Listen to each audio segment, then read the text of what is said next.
Bonjour, je suis Bernard Lancelot, parapsychologue et spécialiste des techniques de développement personnel.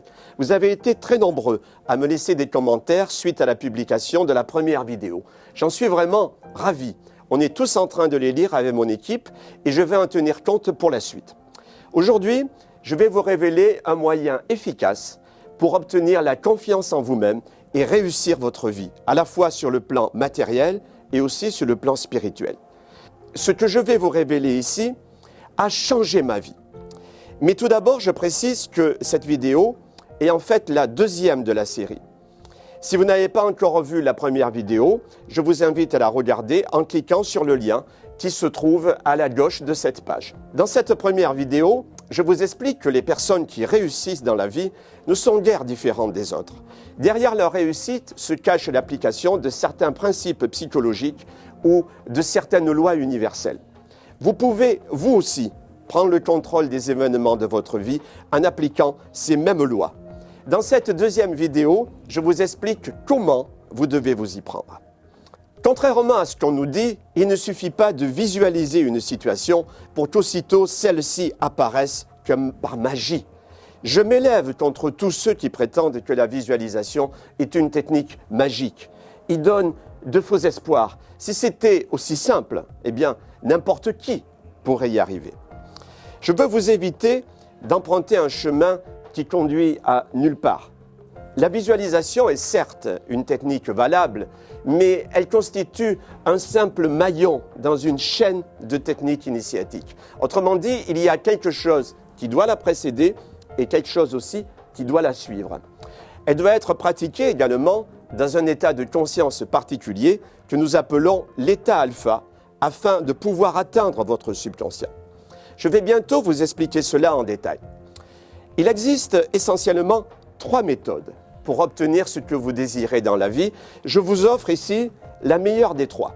C'est la méthode de visualisation active en 7 étapes. Je vous recommande de la suivre vraiment point par point, car elle peut réellement transformer votre vie. Voici la première étape. Vous vous fixez un objectif à atteindre. Cet objectif est comme une cible que vous devez atteindre. Et donc, il doit être clair et vraiment précis. Par exemple, si votre objectif est avoir une amélioration de votre situation, eh bien, c'est trop vague. On ne sait même pas dans quel domaine votre situation va devoir s'améliorer. Vous pouvez en revanche fixer comme objectif avoir une promotion dans votre travail, ce qui va vous permettre d'avoir un meilleur salaire ensuite. Deuxième étape, cet objectif ne doit pas porter atteinte évidemment aux intérêts légitimes des autres personnes. En un mot, il doit être positif pour tout le monde. Par exemple, si vous désirez avoir une promotion en prenant la place de votre chef de service, qui lui va être licencié, eh bien, vous portez atteinte à ses intérêts. Au lieu de cela, vous pouvez avoir comme objectif qu'il ait lui aussi une promotion à un poste plus important. Et alors, sa place se trouvant ainsi libérée, eh bien, vous allez pouvoir le remplacer. Troisième règle, décomposer cet objectif principal en plusieurs objectifs secondaires qui constitueront en fait autant d'étapes vers le succès final. Par exemple, si votre objectif est de devenir un célèbre avocat, eh bien, voici les étapes que vous devez suivre. D'abord, faire de brillantes études de droit. Ensuite, décrocher votre diplôme d'avocat. Ensuite, vous perfectionner dans l'art de parler en public. Ensuite, ouvrir votre cabinet d'avocat dans une grande ville. Ensuite, défendre brillamment un client dans le cadre d'une affaire très médiatisée, ce qui va vous permettre eh bien, de passer à la télévision et de faire parler de vous. Quatrième règle, fixez-vous pour chaque objectif secondaire une date limite à laquelle celui-ci devra être impérativement atteint. Cinquième règle, mettez-vous en état d'auto-hypnose et puis mentalement visualisez votre premier but intermédiaire comme si vous l'aviez déjà atteint. Votre visualisation ne doit pas être forcément très longue, mais en revanche, elle doit être aussi nette et précise que possible. Sixième règle, lors de cette visualisation, ça c'est très important, ressentez en même temps tout le sentiment de bonheur et de joie que vous procurera cette étape une fois atteinte. Ça, c'est vraiment un point essentiel, car c'est l'émotion qui est le moteur du processus. Et enfin, 7e règle, ne passer au but suivant que lorsque le but précédent est pleinement atteint, et ainsi de suite jusqu'à la dernière étape. Mais attention, il y a un élément indispensable et dont personne ne vous a jamais encore parlé et qu'il vous faut absolument ajouter. Si vous oubliez cet élément, eh bien, il ne se passera rien et votre objectif ne sera qu'un simple rêve. Je vais vous révéler ici cet élément crucial. Pour que cela fonctionne vraiment, il est fondamental de combiner à la fois visualisation et action. Autrement dit, chaque jour ensuite, vous devez agir avec énergie, avec détermination, afin de vous rapprocher de votre objectif. Par exemple, si vous désirez avoir l'emploi idéal, non seulement vous devez le visualiser, mais pour que cela soit vraiment efficace, vous devez en plus le combiner avec vos propres actions dans votre vie de tous les jours. Vous devez écrire à des entreprises, leur téléphoner, rencontrer des patrons, etc. Même si parfois à la fin, votre objectif se matérialise dans votre vie d'une manière fort inattendue à laquelle vous n'aviez même pas pensé.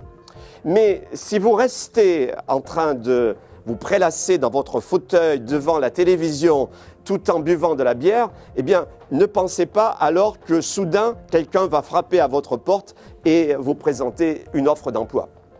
Si en revanche, vous avez utilisé toutes vos forces, toute votre énergie, toutes vos actions, eh bien, vous avez activé la danse des énergies de l'univers et vous lui avez démontré que vous désirez vraiment atteindre votre objectif. Alors, dans ce cas, l'univers répondra à votre demande. Sachez que si quelqu'un réussit, ce n'est pas à cause de la chance, ni à cause de qualités vraiment exceptionnelles, mais tout simplement à cause de l'application de certaines lois du succès. Ces lois du succès étaient déjà suivies par les grands hommes de l'Antiquité. Depuis des siècles, elles ont démontré pleinement la preuve de leur très grande efficacité. Quiconque les applique est certain de sa réussite. Alors, les points que je vais traiter maintenant vont vous éclairer davantage. Ne vous est-il pas déjà arrivé, en regardant un feu de camp la nuit ou en contemplant les étoiles dans le ciel, de ressentir l'étrange impression d'être en harmonie totale avec l'univers? C'est ce même sentiment, mais élevé à un degré supérieur, que vous avez éprouvé à nouveau quand vous étiez amoureux. Le monde prenait alors pour vous une nouvelle dimension et vous pressentiez en ces moments privilégiés la présence d'une grande force dans l'univers.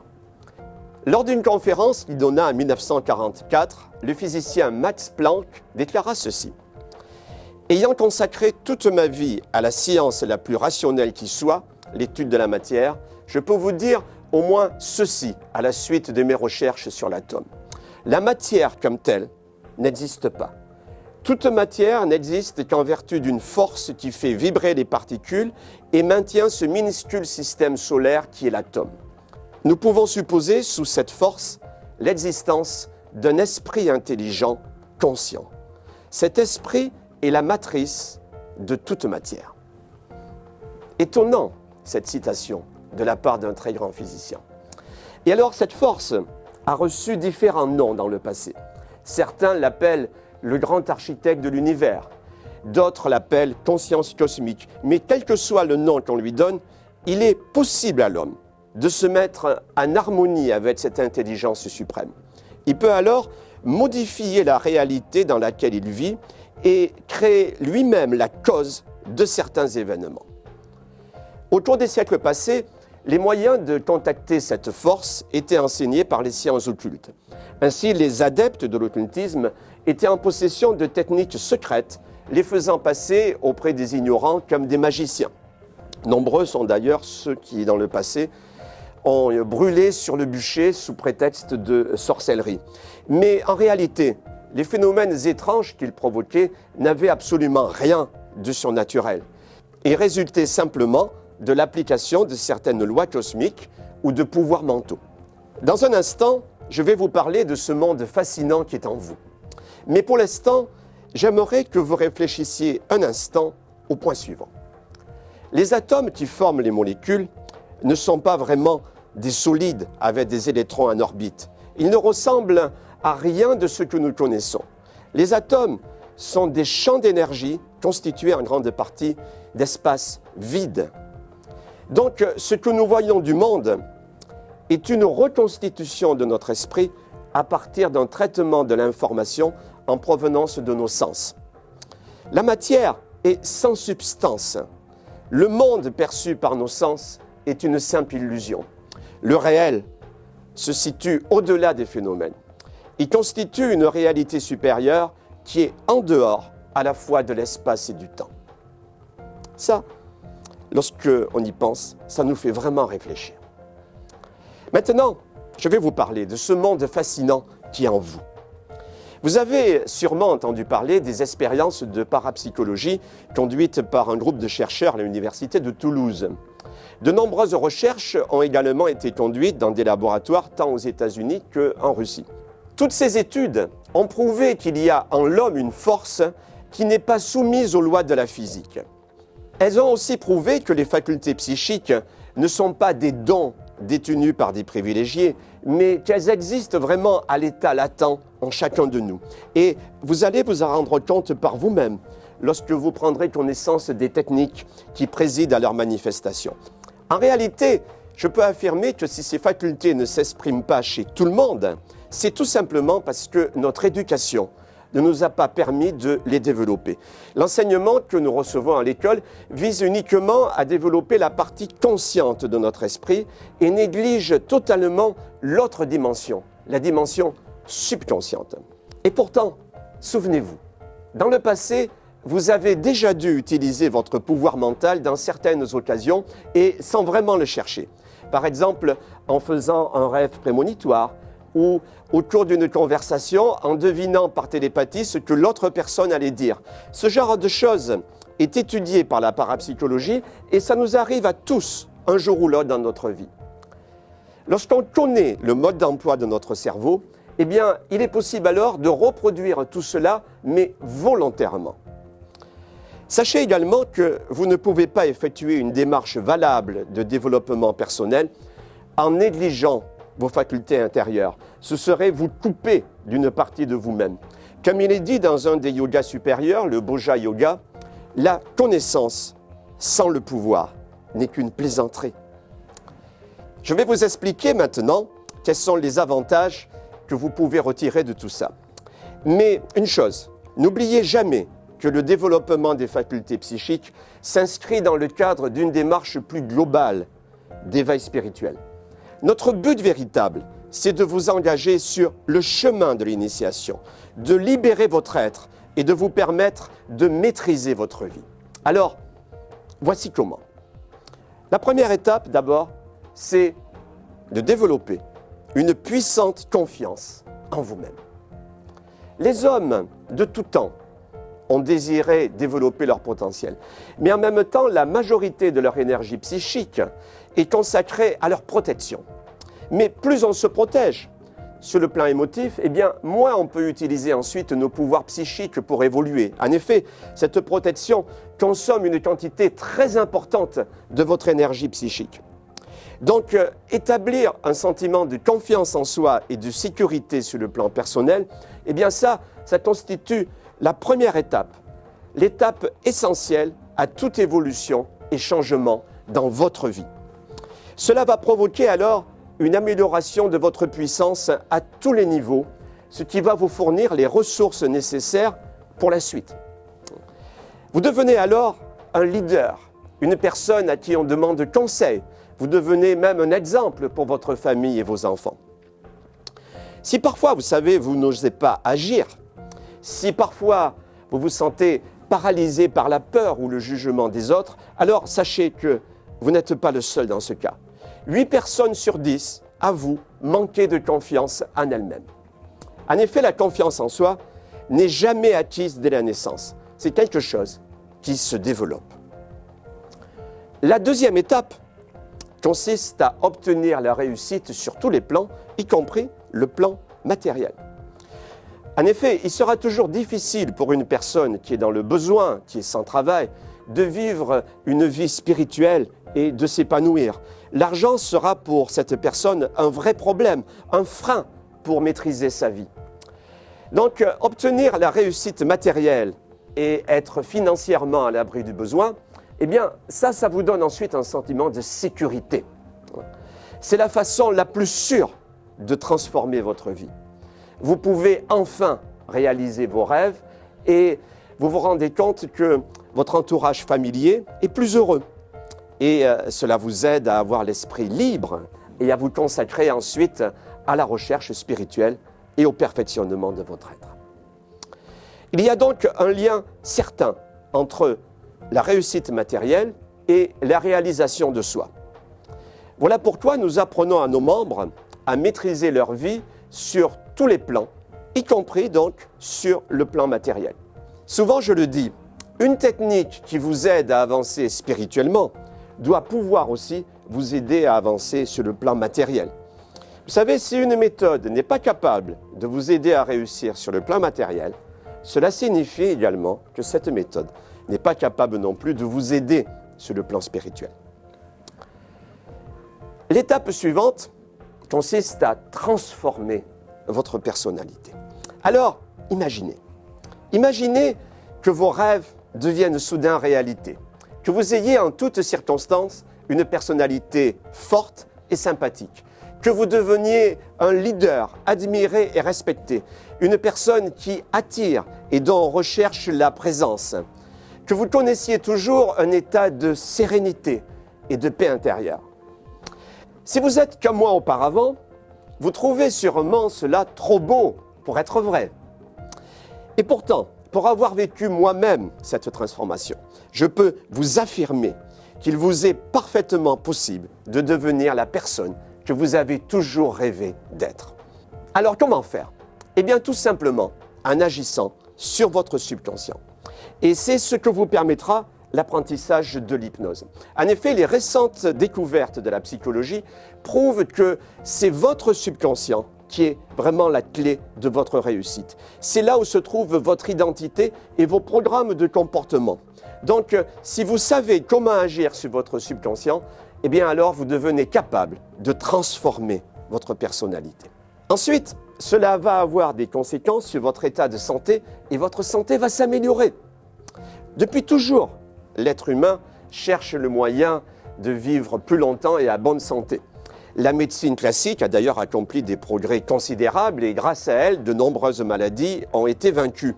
Mais de nouvelles maladies sont apparues liées au stress et aussi à notre alimentation.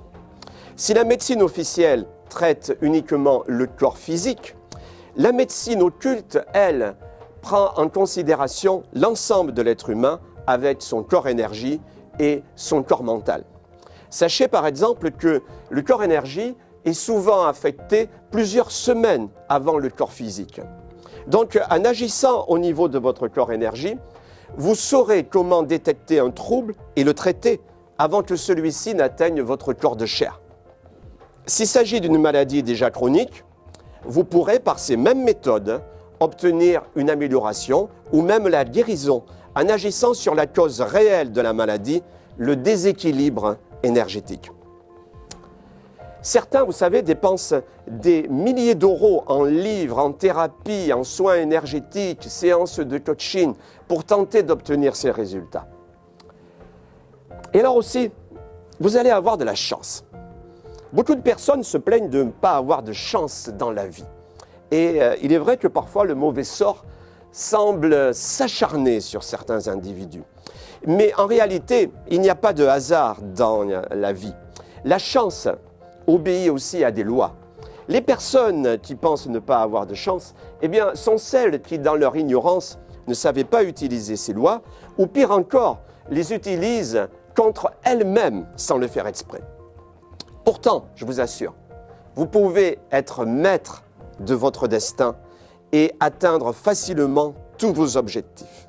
Lorsque les sciences occultes parlent du maître, c'est de ce maître-là qu'elles font allusion. C'est-à-dire, chacun doit être son propre maître. Alors, cette libération est-elle vraiment possible? Eh bien, oui. Et elle passe par le contact avec les forces de la nature et le développement de vos pouvoirs secrets. C'est ce qui est appelé dans le langage commun la magie blanche. Ainsi, lorsque des problèmes surgissent dans sa vie, loin de se sentir impuissant, l'initié sait toujours ce qu'il doit faire et comment il doit le faire. Il y a un point important que je voudrais maintenant aborder avec vous. Contrairement à la magie noire qui fait appel à des forces négatives, la magie blanche, elle, n'a aucune conséquence néfaste sur celui qui la pratique, puisque toutes les forces qui sont utilisées sont des forces positives. Vous l'avez compris, la tradition occulte authentique a à la fois pour but de débloquer vos facultés latentes et également de vous faire découvrir comment utiliser les lois spirituelles de l'univers. Elle constitue en fait l'une des voies spirituelles les plus enrichissantes jamais conçues par l'homme. Nous allons voir toutes ces choses en détail dans le prochain document. Il vous sera d'une grande utilité pratique car je vais vous y enseigner plusieurs techniques de méditation pour vous mettre en harmonie avec le divin.